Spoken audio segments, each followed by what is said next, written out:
Sugbuan ng Olympian nga si Mary Joy Tabal gikuha sa Mandawi City Government alang sa pagpalambo sa ilang grassroots sports program. Gikalipay kini sa sikat nga atleta nga madasigon sa iyang bag-ong tahas. Ug adunay live report si Nico Sereno. Nick?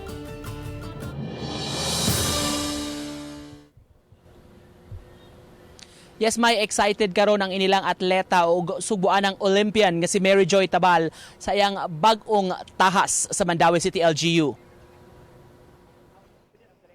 Sukad Hunyo 1, may report na sa trabaho ang 33 anyos nga marathon runner nga si Mary Joy Tabal. Siya nang usa sa mga Sports Commission Officer sa Mandawi City Sports Office.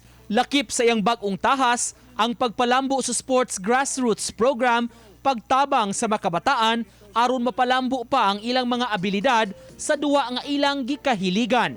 Excited ang Olympian niining bag-ong kahigayunan nga makatabang kay siya miagi sab og kalisdanan sa pag-train sa iyang sport ug pagpalambo sa iyang kaugalingon. Nakasugod manggug ko grassroots running program po diri sa entire Cebu gyud from Guba.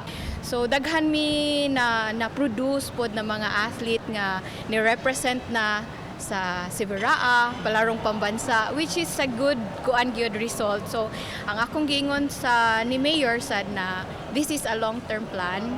Sukad ni adtong Disyembre, wala na malakip si Tabal isip national athlete ug nahunong na sab siya sa national team.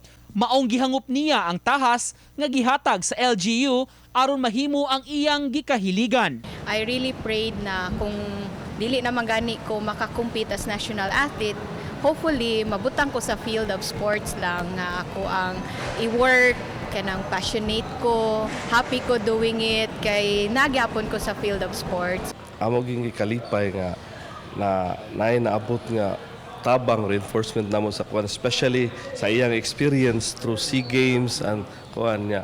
Karon sad na ang uban sa dato nga grassrooting namo, ma-encourage sad nga sa iyang storya ba. First-time mother si Mary Joy sa karon 8-month-old baby nga si Athena Danny Miles. Hectic ang iyang schedule kay gawa sa pagkainahan, nagtungha pa gyud siya aron makakuha og doctorate degree in public administration ug niining bag-o niyang trabaho. Sa pagkakaron, ang iyang bana padayon sa iyang tour of duty isip sakop sa Philippine Navy. Ang challenging lang being as a mom, and then I also want to encourage more athletes, especially women gyud kay daghan kayo mag-discourage sa mga athletes na babae nga once you're married na, then magkaanak ka, wala na ka, focus na lang ka as mother.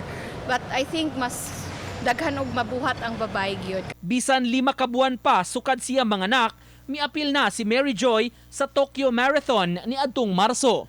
Taliwa siyang kabisi og giatubang nga mga responsibilidad, nangandam na sab siya sa laing mga kompetisyon nga salmutan.